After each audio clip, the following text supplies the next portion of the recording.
l'équipe pour organiser cette activité. C'est merveilleux de voir des gens qui sont motivés, passionnés et à l'œuvre dans tout ce qui a trait à la foi, que ce soit du domaine de l'Évangile ou toutes les choses qui sont connexes, comme par exemple les choses rattachées à la science et la philosophie. Durant le sound test, le test de son ce soir, j'ai demandé si c'était possible d'ajuster l'accent acadien, mais il a dit que ce n'était pas possible. Alors, vous allez être obligé de subir l'accent acadien. Ça fait déjà 30 ans que mon épouse et moi, on est au Québec. Mais honnêtement, l'ironie, c'est que je n'ai jamais tant parlé en anglais. Mon travail, mon enseignement et la majorité de tous les messages que je donne sont toujours en anglais. Donc, je suis francophone acadien, mais c'est en réalité un défi pour moi de présenter ce sujet en français parce que maintenant, dans mon cerveau, tout fonctionne en anglais. Donc, comme j'ai dit, s'il y a des mots des fois que je ne peux pas retrouver, vous les aurez peut-être en anglais, vous pourrez m'aider peut-être à les traduire.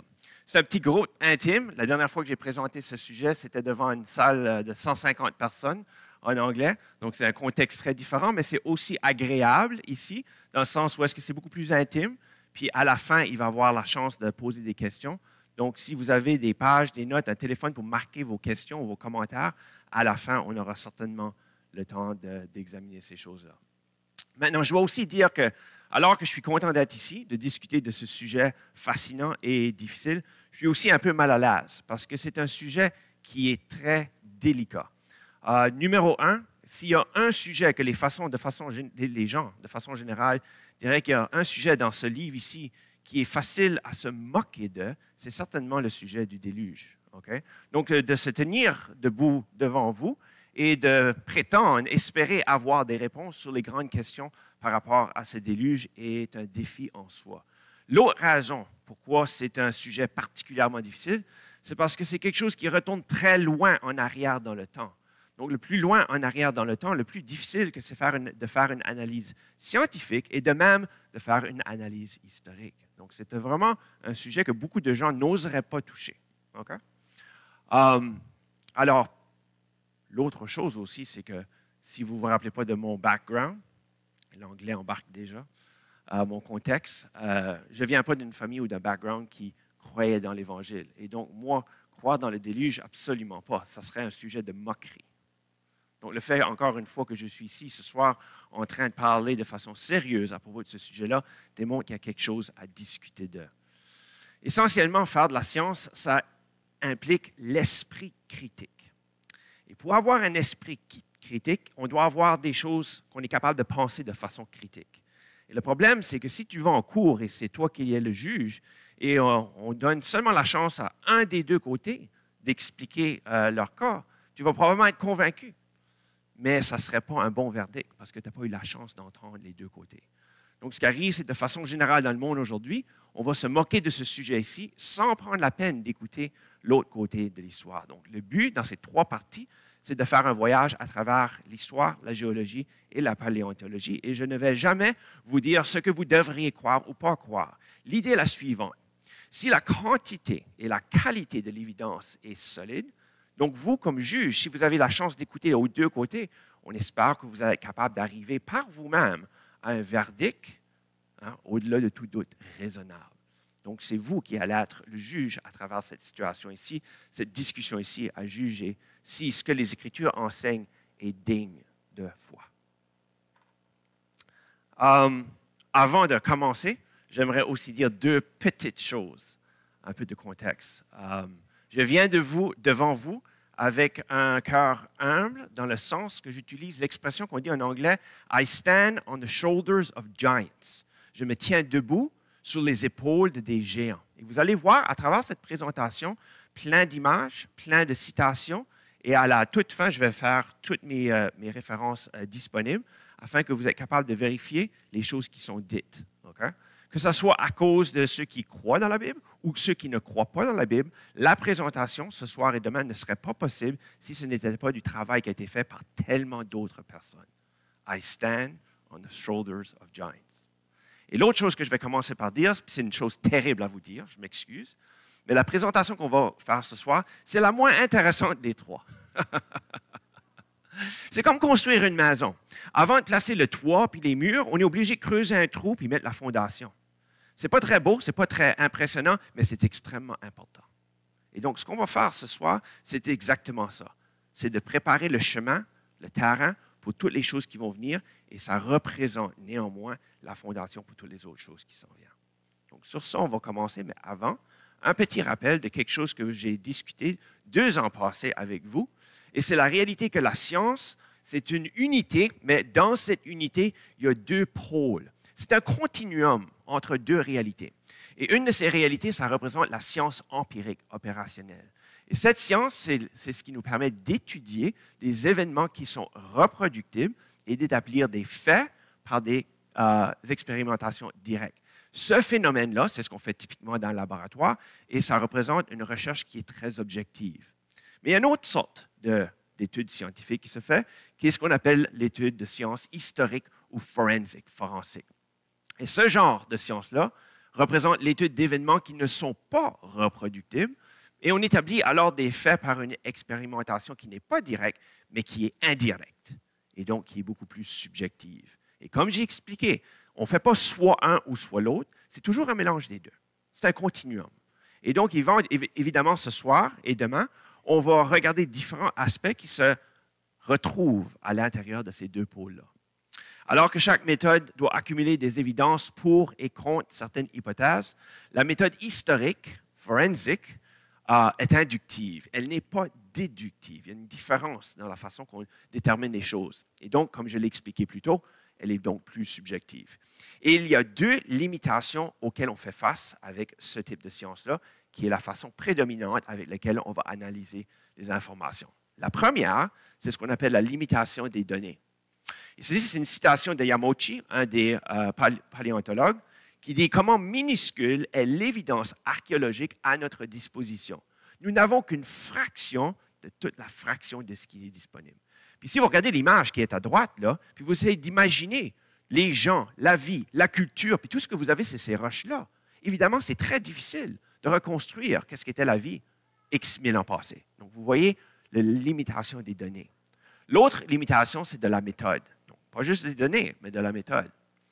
McDowell dit « Les archéologues étudient les singularités du passé et non les régularités du présent. » 2 choses complètement différentes. Et donc, la meilleure interprétation est celle qui explique le mieux toutes les évidences. Le sujet qu'on va approcher est un sujet excessivement complexe. Il y a beaucoup de différentes perspectives qui existent. Et chacune d'entre elles ont des pour et des contre. Et encore une fois, l'idée, c'est comme être dans une cour légale et d'être capable d'écouter les 2 côtés, d'examiner toutes les évidences et de se poser la question si on est capable d'arriver à un verdict au-delà de tout doute raisonnable. Ce soir, ce qu'on va commencer avec, c'est en 3 parties. La première partie, on va examiner quelques témoignages de nations anciennes en ce qui concerne l'idée d'un déluge. Ensuite, on va passer une bonne quantité de temps, comme comparaison, examiner qu'est-ce que le texte biblique nous dit exactement. Et finalement, on va terminer avec quelques conclusions, en particulier à savoir, est-ce que ce sujet-là, ça a une importance au-delà de simplement savoir qu'est-ce qui s'est passé dans le passé? Est-ce qu'il y a une valeur, une importance à ce sujet aujourd'hui, dans le présent, et peut-être même pour le futur? Des bonnes questions, n'est-ce pas? Alors, on commence. Ici, c'est une citation de National Geographic, qui, vous savez, n'est pas très, très friendly à l'interprétation biblique. Et ce que National Geographic dit, c'est que presque chaque culture sur la Terre inclut un ancien récit d'un déluge. Presque toutes les nations. Et ce que je vais vous montrer ce soir, c'est seulement 4 petits extraits de 4 différents groupes sur la planète des anciennes nations et ce qu'ils ont à dire sur le sujet d'un ancien déluge. J'en ai étudié plus qu'une centaine. Je pourrais vous faire une présentation exclusivement sur ce sujet-là, mais on va seulement examiner 4 sujets. Le premier est certainement, probablement, le plus important, celui des Sumériens. George Smith, qui a été capable de comprendre les cuneiformes et d'être capable de traduire tous ces anciens textes-là, nous a permis de savoir maintenant qu'est-ce que ces anciens Sumériens croyaient. Gilgamesh cherche l'immortalité et découvre Utnapishtim, qui est devenu immortel après la construction d'un large navire afin de survivre à un grand déluge qui avait détruit l'humanité. En passant, il y a beaucoup de jeunes familles que je rencontre, puis je leur dis toujours, si vous voulez chercher un nom pour un garçon qui est vraiment spécial, qui n'a personne dans la classe, Utnapishtim, c'est vraiment unique. C'est quelque chose à considérer. OK? Et essentiellement, ce qu'on lit directement dans ce document-là, c'est la chose suivante. Ô homme de Shurapak, fils d'Ubar-Tutu, construis un navire, abandonne la richesse, sauve ta vie, amène la progéniture de toutes sortes d'êtres vivants et que ces dimensions de ce navire soient bien mesurées. Donc, voici un exemple d'une des nations les plus anciennes qu'on connaît l'existence qui explique très brièvement, mais avec détail, la notion d'un grand déluge qui allait prendre place sur la Terre. On fait un petit tour maintenant en Amérique du Nord avec les Tehuelche qui disent, dans un passé lointain, la Terre était habitée aussi par des gens qui étaient vraiment méchants. Et quand le Dieu Soleil vit cela, il décida d'anéantir ces gens et de créer une autre population. Il envoya des pluies torrentielles et continuelles. Les sources s'ouvrirent et l'océan déborda. Pendant le déluge, toute l'humanité et tous les oiseaux, tous les animaux furent emportés. Ensuite, le Dieu Soleil envoya la colombe qui lui revint avec des brins d'herbe dans son bec. Alors le Dieu Soleil fit un homme, ensuite une femme et finalement un chien pour leur garder compagnie. Il y a beaucoup de choses qu'on lit dans ces textes qui sont honnêtement drôles. Et je dirais même des fois pathétiques. C'est bon. Non, il faut rire, c'est drôle. Et encore une fois, ce qu'on va faire ce soir, c'est de comparer non seulement les ressemblances entre le texte biblique et ces différents récits-là, mais également les différences et examiner qu'est-ce que ça nous dit. Deux autres courts références. Maintenant, un autre continent, les anciens hindous. Le premier humain, Manu, fut averti par un poisson. Par un poisson, qu'un déluge allait venir et qu'il devait construire un navire. Et voici encore les citations exactes. Le temps pour la purge de ce monde est arrivé. Tu vas construire une arche solide et massive, et sur celle-ci, tu devras monter au grand Muni avec les 7 rishis, et prends avec toi toutes les différentes progénitures afin d'être préservées. Et il y avait de l'eau partout, et les eaux couvrirent les cieux. Encore une fois, on se pose la question, comment est-ce que les eaux peuvent couvrir les cieux? Ensuite, il fit des offrandes et de lui vint des femmes et leur race. On se demande comment les femmes sont venues des hommes. Les Miatso, dans un autre continent, encore une fois, on lit, il plut 40 jours en abondance et en torrent. Et ensuite, il eut 55 jours de bruine et de fine pluie. Les eaux surmontèrent la montagne. Les gens étaient en désespoir, mais le patriarche Noah était vertueux. La matriarche Garboloen intègre, et ils bâtirent un navire très vaste. Leur famille monta à bord, les animaux étaient mâles, femelles et mâles, et après le déluge, le bétail devint sacrifice au Tout-Puissant. Donc, je vous ai donné quelques exemples ici de nations anciennes et des choses qui enseignent à propos de l'idée d'un déluge, d'un grand déluge. Et on voit que cette distribution et de la quantité de ces récits-là nous suggère peut-être que c'est comme un écho, une mémoire lointaine qui est témoignage de quelque chose qui s'est passé sur la terre dans le passé. Mais encore une fois, ces récits sont tellement différents les uns les autres. Et souvent, les gens vont dire que la Bible, le message qu'on retrouve dans la Genèse, est seulement un parmi tellement d'autres et qu'il n'y a pas vraiment de différence. Et ça démontre que la Bible, c'est juste des mythes comme ces histoires-là. Il y en a d'autres qui vont dire que peut-être que la Bible, ça a même copié ces histoires-là, ou vice-versa. Il y a toutes sortes d'idées qui existent. Alors, on a vu quelques exemples, et maintenant, ce qu'on va faire, c'est le travail d'examiner les ressemblances et les différences. Avant de sauter dans le texte biblique, on va remarquer quelques ressemblances. De façon générale, il y a toujours l'idée d'un jugement qui doit venir. Donc, ce n'est pas quelque chose qui est random, aléatoire. On voit souvent qu'il y a une protection disponible à travers une embarcation. Quelque genre d'affaires qui va flotter. Pas toujours, mais de façon générale, c'est ça. Numéro 3, il y a d'habitude seulement quelques personnes qui sont sauvées, et souvent avec des animaux, et souvent tous des représentants de tous les animaux. Et en dernier lieu, il y a d'autres détails que vous avez probablement remarqués, comme la notion d'un oiseau et des sacrifices qu'on retrouve dans certains récits qui sont similaires, pas identiques, mais similaires au texte biblique. Mais c'est quand on commence à examiner les différences que ça devient plus frappant. Par exemple, je ne vous donne pas tous les détails, mais de façon générale, le déluge est souvent le résultat de des querelles. Querelles entre les dieux ou querelles entre les hommes avec les dieux. Ce qui n'est pas le cas dans le texte biblique, évidemment. Autre différence est la nature de l'embarcation. Des fois, on est dit que c'est un canot, ou une boîte, ou même un œuf, et qu'à la fin du déluge, l'œuf est clos et les gens sortent. Encore une fois, on voit toutes sortes de différents récits qui démontrent des différences qu'on va voir sont quand même flagrantes par rapport à ce que le texte biblique dit. Aussi, en ce qui concerne les proportions et les chronologies, des fois, les temps donnés sont beaucoup trop courts pour un déluge mondial, global, ou des fois, c'est excessivement long en milliers d'années. Donc, on voit, encore une fois, comment ça va se comparer avec le texte biblique. Et finalement, et ça, ce n'est pas un détail, de façon générale, l'être humain est glorifié, des fois même immortalisé à travers ceux qui ont survécu ce déluge-là, qui, encore une fois, est très différent de ce qu'on voit dans le texte biblique. Donc, quelques petites conclusions initiales. Alors que la notion du déluge représente certainement un défi à contempler, à considérer, cette notion est attestée d'une certaine façon par l'ensemble des anciennes nations. Ce n'est pas négligeable comme observation. Aussi, alors que ces récits démontrent certaines ressemblances avec le récit biblique, les différences sont souvent très significatives. Alors maintenant, on va plonger dans le sujet de qu'est-ce qu'exactement le texte biblique nous enseigne et certains des défis et des choses qu'on apprend à travers ce texte-là.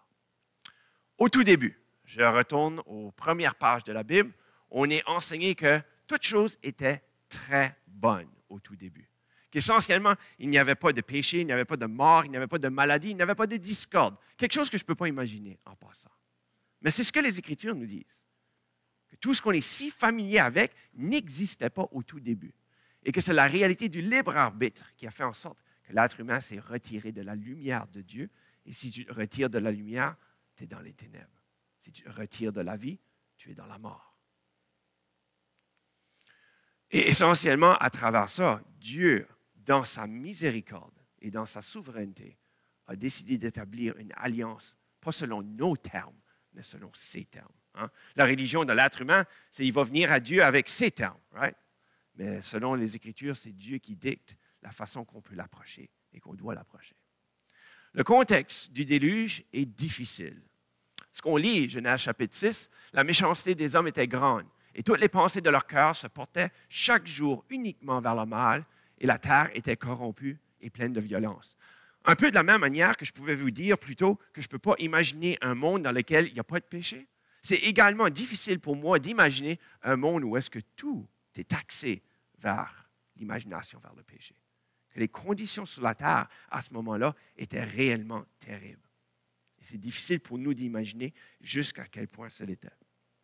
Mais on est donné un exemple concret.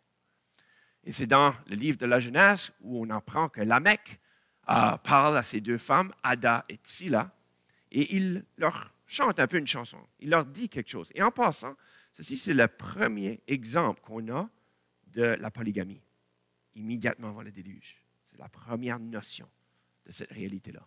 Et qu'est-ce qu'il va leur dire? Il leur dit, j'ai tué un homme pour ma blessure et j'ai tué un jeune homme pour ma meurtrissure.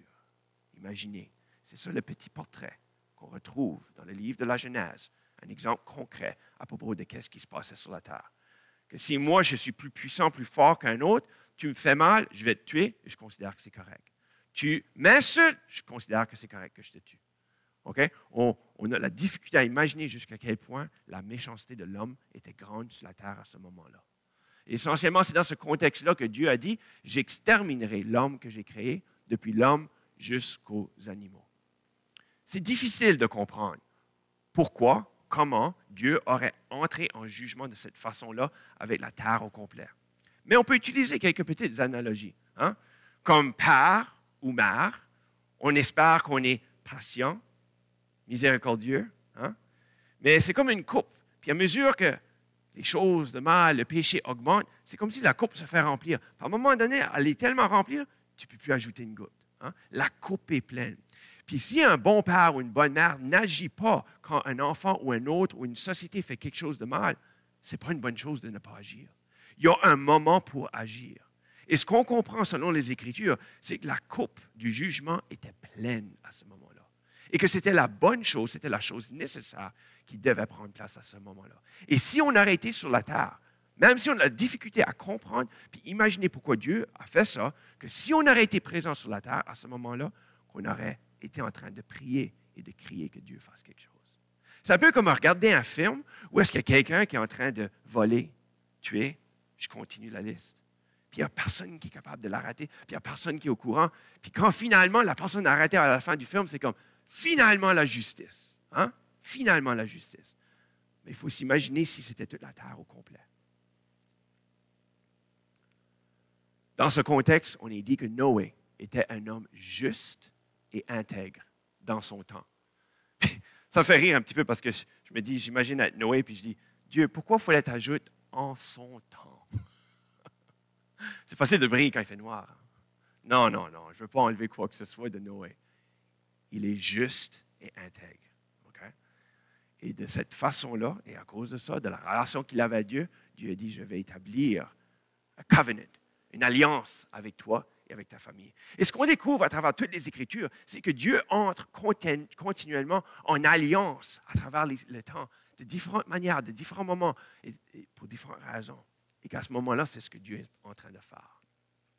Et il dit que 2 mâles et femelles de chaque espèce vont venir vers toi pour que tu leur conserves la vie. Information super importante. On découvre que c'est Dieu qui a amené les animaux à Noé. Parce que souvent, les gens vont dire, hey, peux-tu imaginer comment Noé, il va être occupé à bâtir l'arche, puis il faut qu'il aille chercher tous les animaux? Ils sont réparpillés sur toute la planète. C'est impossible, ça ne fait pas de sens. Là, tu dis, as-tu lu qu'est-ce que ça dit? Ça dit qu'il n'y a pas eu besoin d'aller les chercher. C'est Dieu lui-même qui les a amenés. Et ce qu'on découvre dans le récit biblique, c'est un mélange de 2 choses. On voit la responsabilité de l'être humain, de ce que Dieu lui a donné à faire. Et on voit que Dieu a pris sur ses propres épaules certaines responsabilités et que les 2 travaillent ensemble. C'est fascinant. Et une chose qui est importante, à mesure qu'on passe à travers ce texte ici, c'est toujours d'être capable de distinguer qu'est-ce que Dieu est en train de faire, qu'est-ce que l'homme est en train de faire. Puis des fois, ce n'est pas toujours clair, mais on voit comment les 2 travaillent ensemble. Et Noé a reçu l'ordre suivant. Maintenant, ceci, c'est sa responsabilité. Prends de tous les aliments et fais-en une provision afin qu'ils te servent de nourriture ainsi qu'à eux. Voici ta responsabilité. La responsabilité de Noé, c'est de bâtir l'arche et de préparer la nourriture. Dieu a dit, moi, je vais m'occuper d'amener tous les animaux. Mais ça, c'est un miracle. Comment on fait pour croire ça? Si Dieu existe, il a créé le monde. Qu'est-ce qui est plus difficile? Créer le monde ou agir dans le monde qu'il a créé? Voici ce qu'il est dit. Fais-toi une arche de bois de gopher en cellules et tu l'enduiras de poids en dedans et en dehors. L'arche aura 300 coudées, à peu près 450 pieds de longueur, 50 coudées de largeur, 30 coudées de hauteur. Tu feras une fenêtre que tu réduiras à 1 coudée du haut. Tu établiras une porte sur le côté. Tu construiras un étage inférieur, un second et un troisième. Ce n'était pas la responsabilité de Noé de faire les plans. Ça, Dieu a décidé qu'il allait s'en occuper lui-même. Puis ce qui est fascinant, c'est que c'est la première fois qu'on voit Dieu donner des ordres de cette façon-là. Mais quand on arrive plus tard dans le livre de l'Exode, on voit Dieu donner d'autres détails très spécifiques à propos de la construction de quelque chose d'autre. Hein? Le temple, avec toutes les différentes pièces, avec les linges et tous les règlements. Ce serait plus long qu'un terrain de football et plus haut qu'un bâtiment à 3 étages. Ça représente un volume de 1,52 million de pieds carrés. Et c'est massif. Tu sais, les gros camions de transport que j'ai rencontrés en venant de Montréal à ici, 340 qu'on pourrait fitter là-dedans, qu'on pourrait mettre là-dedans. 340. OK? Tu sais, les piscines olympiques, on pourrait en mettre 18 dedans l'arche. OK? C'est énorme. Mais souvent, les gens se moquent de cette idée-là. Puis, sais-tu quoi? Je ne les blâme pas. Parce que c'est ça l'image qu'ils ont dans leur tête. Puis moi aussi, je rirais. Puis moi aussi, je me moquerais. Mais quand on lit qu'est-ce que ça dit, puis qu'on essaie de maintenant imaginer puis comprendre qu'est-ce que cette arche-là ressemblait, ça ressemble plus à quelque chose comme ça. C'est un petit peu moins rigolo, en bon français. OK? Alors maintenant, on va examiner quelques questions difficiles, alors qu'on va aller dans le texte. Voici la première. Est-ce que nos ancêtres, longtemps passés, environ 5000 ans passés, auraient pu construire un tel navire? Et si oui, est-ce qu'il pourrait flotter? Est-ce qu'il serait navigable? Est-ce que longtemps passé comme ça, quelqu'un aurait pu construire ça? Bien, ce qu'on arrive à découvrir quand on examine l'histoire ancienne, c'est que c'est un peu ironique. Souvent, le plus loin qu'on retourne en arrière dans l'histoire, le plus qu'on est impressionné par les structures que nos ancêtres ont été capables de faire. Souvent, c'est les nouveaux chemins de Québec qui ne durent pas aussi longtemps que les chemins des Romains. Hein? On se comprend? Que ce soit en Amérique du Nord, avec les temples, les Mayas des Incas, où est-ce qu'on voit ces pierres-là qui sont énormes. On ne sait même pas comment ils ont été capables de tailler ça, de les bouger et de les placer, ou est-ce que tu n'es même pas capable de passer une feuille de papier entre ces roches-là. On ne sait toujours pas comment ils ont été capables de faire ça. Ou que tu vas en Égypte, avec les grandes pyramides qui sont les plus anciennes de toutes les pyramides qu'il y a en Égypte, puis qu'on voit que ça a pris à peu près 2,2 millions de blocs pour construire la grande pyramide, dont certaines d'entre elles pèsent presque 100 tonnes.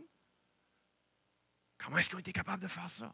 Mais moi, ce qui m'impressionne le plus, ce n'est pas les pierres qui ont taillé pour faire les pyramides. Non, non. C'est les pierres qui ont dans ce qu'ils appellent the King's Chamber, la chambre du roi. C'est comme ça qu'ils l'ont nommé. Okay? Mais là, les pierres, ce n'est pas du limestone, ce n'est pas la roche sédimentaire. C'est la roche ignée. C'est du granit qu'ils ont été capables de couper. Et c'est parfaitement droit, avec des coins. Comment est-ce qu'ils ont été capables de faire ça? Puis de mettre ça dans le cœur de la pyramide. Donc, ce qui arrive, c'est quand on commence à examiner qu'est-ce que nos lointains ancêtres étaient capables de faire, ce n'était pas des deux de pique. Okay? Ils n'avaient pas la technologie que nous, on a, mais ils avaient quelque chose d'autre qu'on n'a pas. OK? OK, mais ça, c'est des structures qui ne bougent pas. Y a-t-il des anciens navires qui étaient impressionnants? C'est une citation exacte ici. Un navire utilisé dans une bataille de la mer Égée, à peu près 300 ans avant Jésus-Christ. Le plus grand navire de tous était appelé le Leontéphora. Il était admiré par tous pour sa grandeur. Il avait 1600 rameurs et 1200 soldats sur ce bateau. Il est estimé d'être environ 400 à 500 pieds. On n'a pas les dimensions exactes. Ça tombe exactement dans les dimensions de l'arche. En Égypte ancienne, à peu près 200 ans avant Jésus-Christ, Athénéus décrit une grande galère catamaran construite par Ptolémée qui s'appelait le Tessaraconteris, qui est estimé à peu près 420 pieds de long. Et celui-ci avait 400 marins, 4000 rameurs et presque 3000 soldats. Donc, on voit que, au-delà de 2000 ans passés, avant les coques de métal, qu'ils étaient capables de construire des gros bateaux. Mais ceux-ci n'étaient vraiment pas pratiques. C'était très compliqué à naviguer. Et de façon générale, ce n'est pas quelque chose qui était utilisé. Un dernier exemple. Celui-ci, je l'aime parce qu'il y a beaucoup de mâts. Je suis un sailor, comment on dit ça? Marin? Okay. J'ai un petit voilier à Montréal. Je m'amuse sur là avec mes enfants et mes amis. Celui-ci a 9 mâts. Zheng He dirigeait une flotte avec un énorme voilier avec 9 mâts estimé à peu près 400 pieds de long. Encore une fois, ceci c'est avant le temps des coques métalliques. Puisque des navires avec des dimensions proches de l'arche ont été bâtis et navigués, malgré les problèmes que ceux-ci avaient, la construction d'une arche qui ne devait que flotter est définitivement faisable. Je m'explique. Ces bateaux-là, un des problèmes avec ces bateaux-là, c'est que la force du vent sur les voiles faisait ce qu'on appelle en anglais du torque, une force. Okay? Et ce que ça faisait, c'est que ça faisait bouger le bois et l'eau commence à s'infiltrer. Ce n'est pas une bonne chose quand l'eau entre dans le bateau. Okay? Et donc, ça a été déterminé que pour des bateaux de ce genre-là, ce n'était pas idéal. La grosse différence avec l'arche, c'est que le défi de sa construction est beaucoup plus simple. Ça n'a pas besoin de naviguer. Tout ce que ça a besoin de faire, c'est flotter. C'est tout. Donc, ce qu'on appelle en anglais les constraints, les restrictions, merci, OK, sont énormément, beaucoup plus simples. OK, j'ai dit ça de travers. OK, sont beaucoup plus simples. Et donc, encore une fois, ça rend la tâche de bâtir un navire de cette dimension-là beaucoup, beaucoup plus simple, contrairement à tout cela. D'ailleurs, il y a des études qui ont été faites par des ingénieurs qui ont analysé les dimensions de l'arche et ce qu'ils ont découvert, c'est que les proportions de l'arche contribuent à une stabilité incroyable. En d'autres mots, un navire, une barge de ces dimensions-là est capable de prendre le vent et les vagues d'une façon impressionnante. Encore une fois, si Dieu est celui qui est derrière le plan, ça ne serait pas une surprise, parce que c'est lui qui a établi les lois de la physique. Last, but definitely not least, dernier, mais définitivement pas moindre, est le fait que, contrairement à ce que vos enfants puis mes enfants sont enseignés dans l'école, les Écritures nous disent qu'avant Noé, Tubal-Caïn forgeait des instruments d'airain, de bronze et de fer. En d'autres mots, la perspective qu'on est enseignée aujourd'hui ne correspond pas à ce que les Écritures nous enseignent. Les Écritures nous enseignent que oui, il n'y avait pas de bateau avec des coques métalliques, mais avant le déluge, ils étaient capables de déjà travailler le métal et donc ils avaient les outils, qui est très important dans ce contexte ici. Deuxième question, avant d'aller maintenant au texte lui-même. Est-ce que l'arche pourrait contenir les ancêtres de toutes les créatures terrestres? Est-ce qu'on pourrait mettre toutes les espèces sur la planète aujourd'hui dans l'arche? Non. Pensez que c'est un problème? Non, ce n'est pas un problème. Parce qu'il faut toujours retourner au texte biblique et comprendre la signification des mots.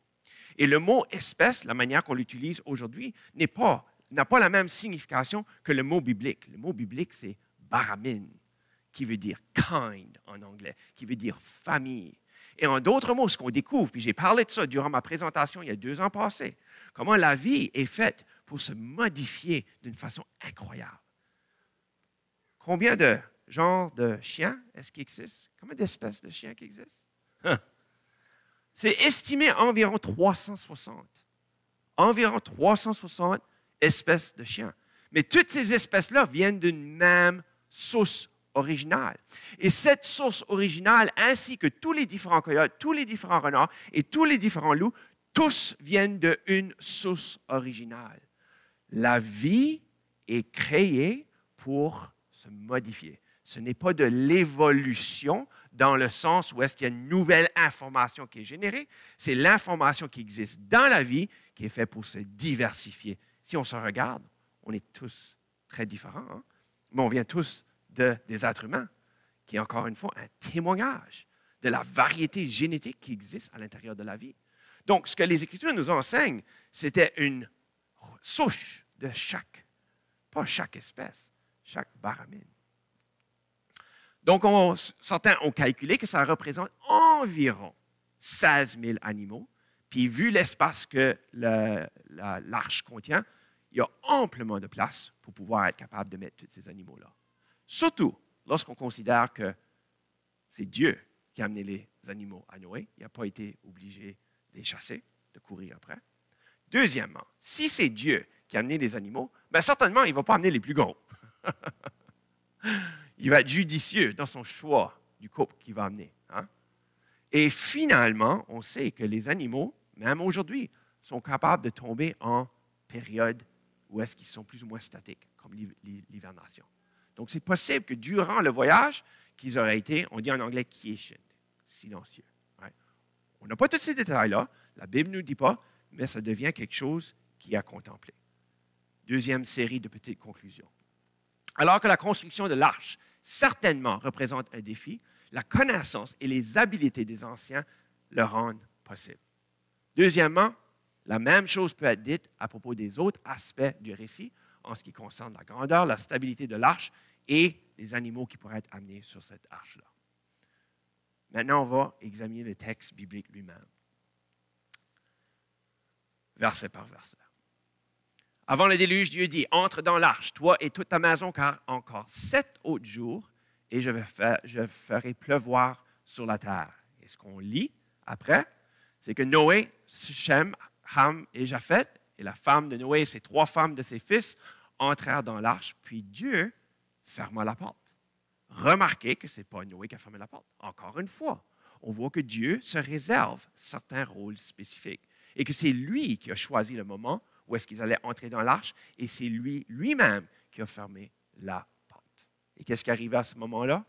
Dans l'an 600 de la vie de Noé, le 2e mois, le 17e jour, toutes les sources du grand abîme jaillirent et les écluses des cieux s'ouvrirent. L'an 600, c'est l'âge de Noé. OK?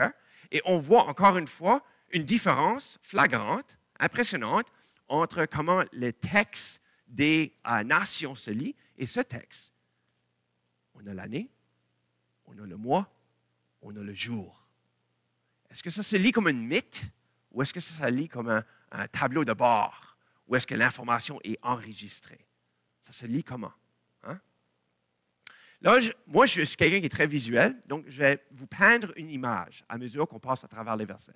Et ce que j'ai fait, c'est que j'ai créé un petit bloc comme ça pour montrer les mois. Et j'ai fait des mois de 30 jours.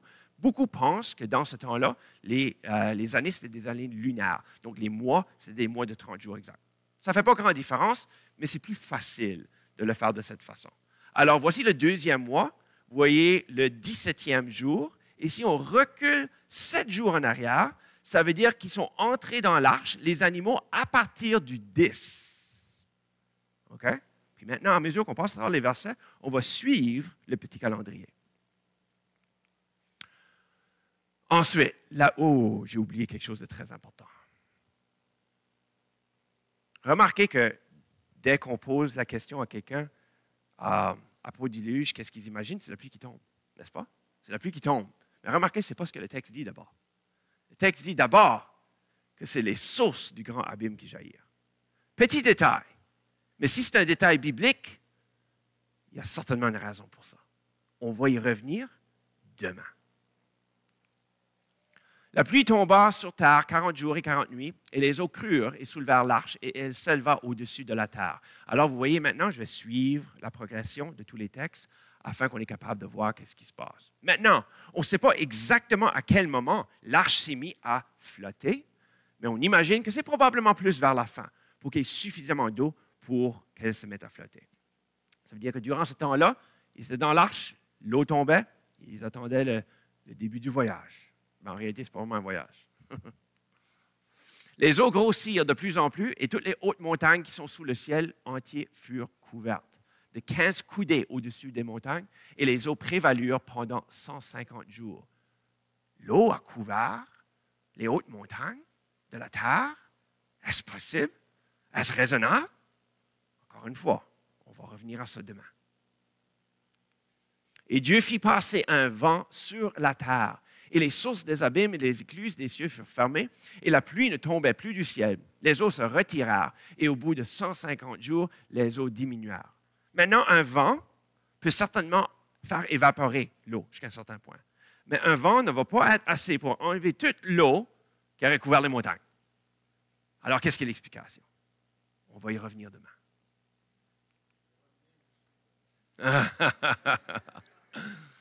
Alors, le 7e mois, le 17e jour, l'arche s'arrêta sur les montagnes d'Ararat. Encore une fois, on voit précisément le moment à lequel ça prend place. Ça ne se lit pas comme les autres mythes et légendes qu'on lit dans les autres textes. Puis je le sais parce que je les ai lus moi-même.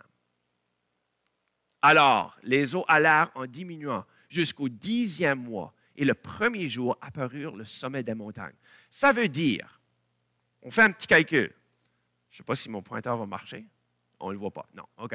Donc, si on calcule du 17 au 17, au 17, au 17, au 17, au 17, ça fait 1, 2, 3, 4, 5. 5 mois qui ont été dans l'arche jusqu'à ce que finalement l'arche s'est assise sur cette montagne Ararat. Mais ils n'ont probablement pas flotté 5 mois, ils ont probablement flotté 4 mois. On estime. Donc, quand on considère la durée du déluge, la quantité de temps que le bateau, l'arche, aurait flotté, c'est probablement proche de 4 mois. Quand on considère toute l'étendue de temps que ça représente, il faut se rappeler que c'est seulement à peu près 4 mois que le bateau flottait sur l'eau. À la fin des 40 jours, Noé envoya un corbeau et il vola ici et là. Donc, vous voyez les 40 jours en gris. Ensuite, il envoya une colombe, mais elle ne trouva aucun lieu pour poser son pied. Alors, elle revint à lui, car il y avait des eaux sur la surface de toute la terre. Le corbeau, lui, est indiscriminate. Il va manger n'importe quoi. Et on estime, en se basant sur ces versets-là, qu'il y avait des choses qui flottaient dans l'eau. Et le corbeau était bien content de vivre là. Mais la colombe, non. Elle n'était pas satisfaite. Elle est revenue. Il attendit encore 7 jours. Il envoya la colombe de nouveau. Et là, à ce moment, elle revint à lui le soir et une feuille d'olivier était dans son bec. Noé connut que les eaux avaient diminué sur la terre. Maintenant, remarquez que les eaux, finalement, ça le dit là, il attendit encore 7 autres jours, il lâcha la colombe et ensuite elle ne revint plus. Donc, vous voyez là ce qu'on est rendu maintenant dans notre petit résumé à droite. À ce moment, dans l'an 601, ils ont célébré la nouvelle année dans l'arche. Madame Noé ne devait pas être contente. Ça ne sentait pas bon. Dans l'an 601, le premier mois, le premier jour, les eaux avaient séché sur la terre. Noé ôta la couverture de l'arche et la surface de la terre avait séché. Mais ils ne sortirent pas. Pourquoi? Pourquoi est-ce qu'ils ne sont pas sortis? Après avoir passé tout ce temps-là dans cette arche-là, tu croirais qu'ils seraient prêts à sortir. Ce qui est fascinant, c'est que le mot en hébreu pour sécher veut dire il n'y a plus d'eau sur la surface de la terre. On ne voit plus d'eau, mais la terre est encore détrempée. Donc, ça ne serait pas agréable de sortir à ce moment-là. Finalement, au 2e mois, le 27e jour, la terre était sèche. C'est un différent mot hébreu maintenant, qui veut dire maintenant, non seulement il n'y a pas d'eau à la surface, mais la terre elle-même est sèche. Alors, encore une fois, si on fait le calcul, là, combien de mois? 1, 2, 3, 4, 5, 6, 7, 8, 9, 10, 11, 12 et plus. Hey, c'est longtemps dans une arche. Pourquoi est-ce qu'ils ne sont pas sortis plus tôt? Dieu dit à Noé, sors de l'arche, toi et ta femme, tes fils et tes femmes et tes filles, et fais sortir tous les animaux qui sont avec toi. Noé attendait le signal. Il savait qu'il ne pouvait pas sortir quand il voulait. Il devait attendre le commandement de Dieu. Et c'est exactement ce qu'il a fait. Alors, un bref sommaire de ce qu'on a vu. Les eaux jaillirent et prévalurent pendant à peu près 5 mois.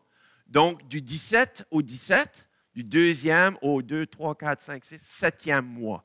Ça, c'est les eaux qui ont couvert la surface de la terre et qui ont augmenté jusqu'au maximum. Et ensuite, ils ont reculé pendant à peu près 5 mois et demi. On ne peut pas donner des chiffres exacts, mais en se basant sur le récit, ça nous donne une idée. Et donc, Noé était dans l'arche, à l'intérieur de l'arche, pendant environ 12 mois, 370 journées, plus ou moins, dépendamment si c'est des années régulières ou des années lunaires. Ça ne fait pas grande différence. Alors, Noé, à ce moment-là, qu'est-ce que la première chose qu'il fait? Il bâtit un autel à l'Éternel, il prit de toutes les bêtes pures et il offrit des holocaustes, des sacrifices. Encore une fois, on voit ici le caractère, la personne de Noé. La première chose qu'il fait quand il sort de l'arche, il rend grâce à Dieu, il adore Dieu, et il offre des sacrifices parce que ça, c'était exactement ce qu'un homme ou une femme était supposé faire dans le contexte de cette alliance-là. Dieu les bénit et leur dit, soyez féconds, multipliez et remplissez la terre. Vous serez un sujet de crainte pour tout animal et ils vous serviront de nourriture pour vous, comme je vous avais donné l'herbe verte. C'est fascinant ici, parce qu'au début de la Genèse, Dieu dit, je vous donne tout ce qui est végétal à manger. Hein? Il n'y avait aucun animal qui était mangé au début. Avez-vous entendu ça, les enfants? Au début, on ne mangeait pas les animaux. Okay? Mais avez-vous remarqué que quand on va dans la forêt, on voit la brebis, pas la brebis dans la forêt, mais on voit le lapin, on voit l'écureuil, on voit l'oiseau. Ils sont tous ensemble, ils sont tous en train d'avoir du fun, ils sont tous amis. Mais dès qu'on arrive, qu'est-ce qui arrive? ils ont peur. Pourquoi est-ce qu'ils ont peur? Mais ce qui est fascinant, c'est qu'on semble être la seule créature qui a peur. Pourquoi?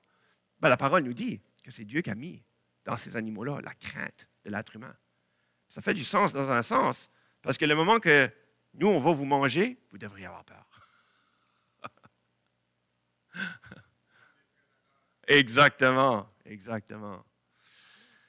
Alors, ça veut dire qu'on était tous végétariens au début. Et là, Dieu a permis maintenant de tuer les animaux et de les manger. Mais que le commandement, c'était de ne pas manger la chair avec le sang. Et là, Dieu dit quelque chose d'autre à ce moment, qui est ground shaking, qui est énorme, qui représente encore une fois une nouvelle alliance que Dieu est en train de faire, qui va impliquer quelque chose de radicalement nouveau et de radicalement différent. Et voici ce qu'il dit. Si quelqu'un verse le sang de l'homme, par l'homme, son sang sera versé. Qu'est-ce que c'est ça? C'est le début du principe du gouvernement. Où est-ce que la collectivité maintenant va avoir la responsabilité d'enlever le mal? Parce qu'avant le déluge, ça n'existait pas. Et c'est pour ça que c'était l'anarchie. C'est comme ça on dit ça? Anarchy? Anarchie. En d'autres mots, Dieu s'assure qu'il va mettre en place quelque chose de nouveau, que nous, on appelle aujourd'hui le gouvernement. C'est Dieu qui a créé le gouvernement, pas les libéraux. Le gouvernement. Okay? I'm not going to get political. Okay? Alors, Dieu déclara, « Voici, j'établis mon alliance avec vous et votre postérité, et aucune chair ne sera plus exterminée par les eaux du déluge. Et il n'y aura plus de déluge pour détruire la terre. » Et là, c'est dans ce contexte-là que Dieu dit, « Voici le signe de l'alliance que j'établis entre moi et vous, et pour les générations à toujours. J'ai placé mon arc dans la nuit, et il servira de signe d'alliance. » Hein? Ce qui est fascinant, c'est que the rainbow, l'arc-en-ciel est utilisé par toutes sortes de groupes, puis pour toutes sortes de manières. Mais si Dieu existe, et si la parole est vraie, c'est qui a la propriété intellectuelle pour l'arc-en-ciel? C'est Dieu. En d'autres mots, les gens peuvent faire ce qu'ils veulent avec l'arc-en-ciel, mais c'est ceci la signification de l'arc-en-ciel. C'est un rappel que Dieu est un Dieu qui est juste et qui juge, mais c'est aussi un Dieu qui est miséricordieux et qui permet, qui prépare une manière pour l'homme d'entrer en relation avec lui. Ça nous rappelle sa sainteté et sa miséricorde. Cependant, Noé, est-ce qu'il a été immortalisé? Est-ce qu'il a été devenu comme un grand héros qu'on va adorer? Non. Il a planté une vigne, il a bu du vin, puis il est devenu saoul. Il s'est enivré. Pas trop cool, ça. Hein? Mais encore une fois, ce qui est fascinant, c'est que quand on lit tous les différents récits de tous les différents individus dans ce livre ici, ça va montrer les bonnes choses qu'ils ont fait, leur justice, leurs bonnes œuvres, leur fidélité, mais ça va également montrer la réalité qui est l'autre aspect, ce qu'on ne retrouve pas d'habitude dans les textes des nations. On va juste montrer un côté. Ce n'est pas ce qu'on retrouve dans les Écritures. Il y a seulement une personne dans les Écritures où on ne voit aucun défaut, aucun péché, aucune souillure. Seulement un. Et Dieu dit à partir, ça dit à partir de Shem, Ham et Japheth, à partir de leur postérité, toute la terre sera peuplée. Pensez-y. Ça veut dire que toutes les différentes nations, tous les différents peuples, toutes les différentes races, pour utiliser le terme qui est utilisé aujourd'hui, on tire notre origine à travers Noé et ses 3 fils. Est-ce possible? Est-ce vrai? Si vous voulez, dans 2 ans, je viendrai et je donnerai une autre présentation sur ce sujet-là. Conclusion, le déluge est divisé en 3 phases, avec les eaux qui montent, la première phase, qui couvrent complètement la terre pendant une certaine quantité de temps, et ensuite, éventuellement, qui reculent de la terre. Et ça va devenir très intéressant et important dans les 2 prochaines parties qu'on va examiner.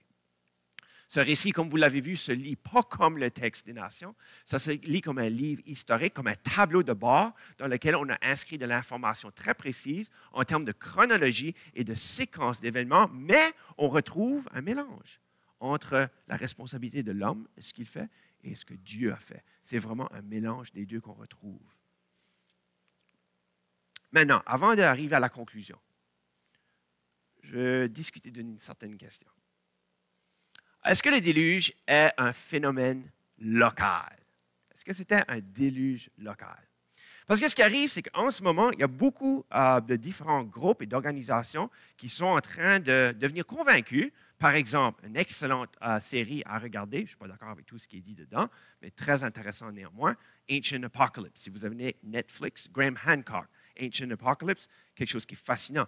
C'est juste un exemple où est-ce qu'il y a tellement d'historiens, de chercheurs, de scientifiques et de gens qui sont convaincus que tous les différents récits qu'on retrouve dans les nations, incluant celui-là de la Bible, c'est le résultat de ce qui arrivait à la fin de l'ère glaciale. Quand que toutes les calottes glaciaires ont commencé à fondre, que ça créait énormément d'eau et que tous ces récits-là, c'est un reste de cette catastrophe qui a pris place à la fin de l'ère glaciale. Est-ce que c'est ça l'explication? Pas selon les Écritures. Mais comment est-ce qu'on va faire face avec la question de l'ère glaciaire? Est-ce que ça existait? Est-ce qu'il y en a eu une? Est-ce qu'il y en a eu plusieurs? Est-ce que ça a causé des catastrophes à la fin? Partie 3. La période glaciaire aurait causé évidemment des inondations locales et aurait évidemment augmenté le niveau de la mer. Certainement. Absolument. Si ça a bel et bien pris place. Okay? Alors que cette théorie d'un déluge local minimise les défis, les difficultés associées avec le déluge mondial, comment est-ce que cette explication s'harmonise avec le récit biblique? Donc, dans la prochaine projection, je vais examiner 4 différents points qui, je suis convaincu, répondent à cette question-là. Okay? Voici le premier des 4 points. Il semble que cette perspective d'un déluge local, à mon avis, cause plus de problèmes qu'en résout. Okay? Premier aspect, c'est l'aspect linguiste, de la linguistique. Le langage utilisé dans la langue originale et dans la traduction, on le voit dans les deux, pointe à quelque chose qui n'est pas local. Par exemple, la répétition du mot coal en hébreu, ce que les Anglais appellent le double call, call, to, okay? Et utilisé en combinaison avec des expressions qui englobent l'ensemble de la surface de la Terre, la face de la Terre sous le ciel. Par exemple, le déluge va détruire toute chair et tout ce qui est sur la terre périra. C'est des expressions qui englobent une totalité. Oh, désolé, trop vite. Le deuxième aspect est l'aspect temporel. Si c'est un déluge local, on est familier avec des déluges locaux. L'emplacement de l'arche et la durée du déluge ne correspondraient pas à un déluge local. Si c'est un déluge local, pourquoi est-ce que ton arche est sur l'une des montagnes les plus hautes? C'est ce qu'on lit. L'arche s'arrêta sur les montagnes d'Ararat, puis si vous retournez au texte, vous allez voir que ça a pris une bonne quantité de temps pour que les autres pics des autres montagnes environnantes apparaissent.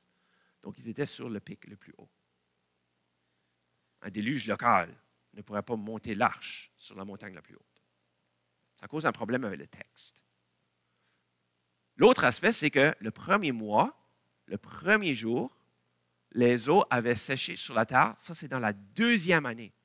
On parle d'à peu près 12 mois. Est-ce qu'un déluge local pourrait durer 12 mois? C'est un autre problème temporel. Okay?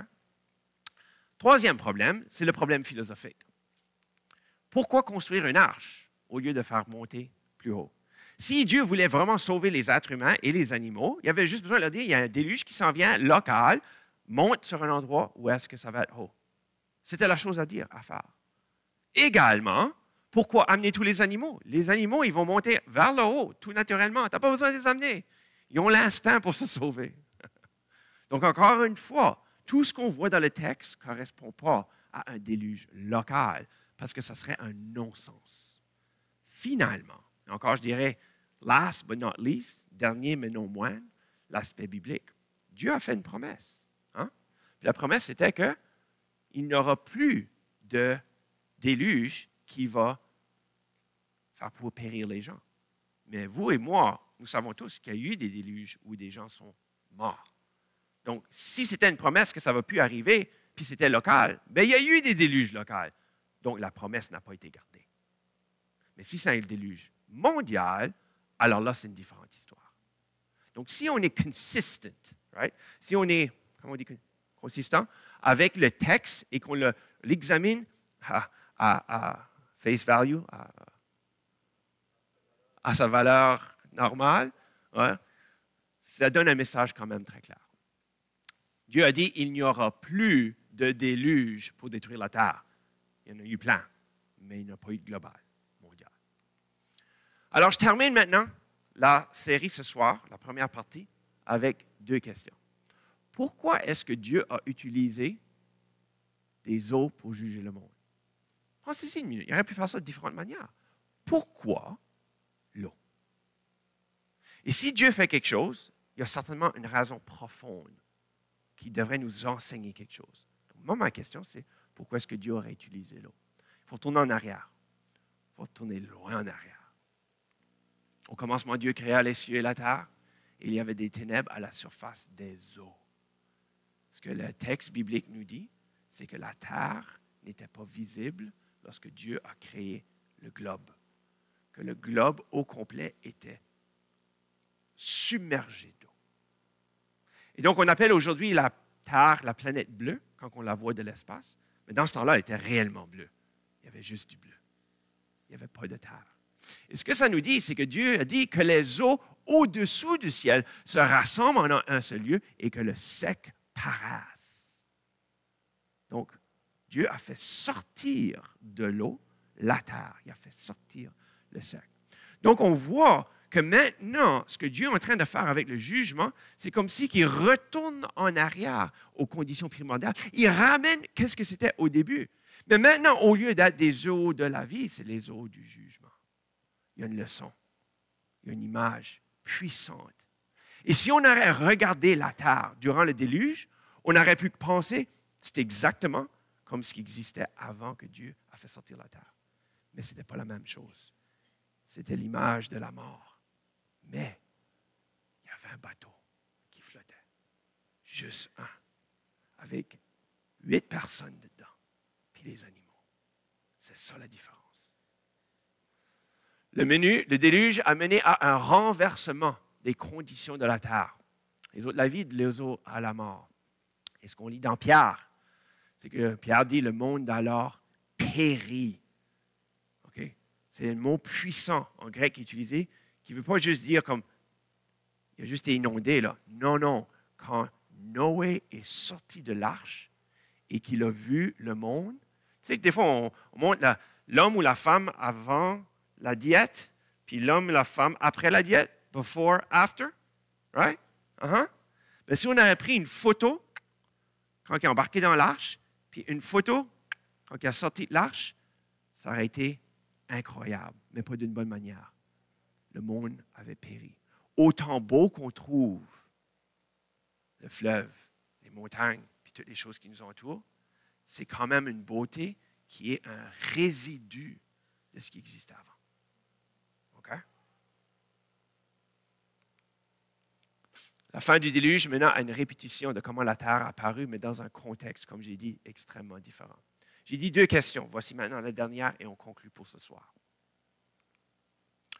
Est-ce que le déluge pointe de façon prophétique à quelque chose dans le futur? Parce que, vous vous rappelez, au début, j'ai dit, pourquoi parler à propos du déluge? C'est à propos de quelque chose qui est arrivé dans le passé. Who cares? C'est le passé. Mais si le passé est une leçon à propos du présent ou même à propos du futur, donc il y a une bonne raison d'apprendre à propos du passé. Pas juste parce que c'est le passé. Jésus dit, ce qui arriva du temps de Noé arrivera de même à l'avènement du Fils de l'homme. Car dans les jours qui précédèrent le déluge, les hommes mangeaient et buvaient jusqu'au jour où Noé entra dans l'arche. Et le déluge vint et les emporta tous. Il en sera de même à l'avènement du Fils de l'homme. Donc on voit ici qu'il y a une bonne raison d'être ici ce soir. Hein? Il y a une bonne raison. Pas juste pour savoir ce qui est arrivé dans le passé, mais parce que c'est supposé de nous servir de leçon pour maintenant et pour le futur. OK? Mais là, vous allez peut-être dire, ben Joël, c'est bien beau ce que tu dis, là, mais c'est toujours négatif. Peux-tu nous dire quelque chose de positif? Oui, absolument.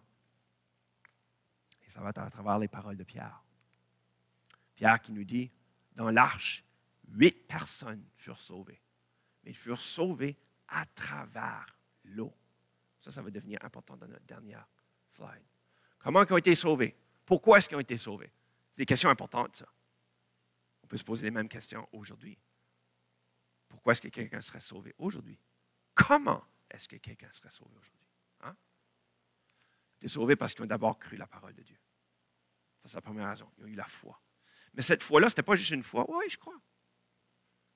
Ça menait à des actions. Ils ont obéi. Ils sont entrés dans l'arche.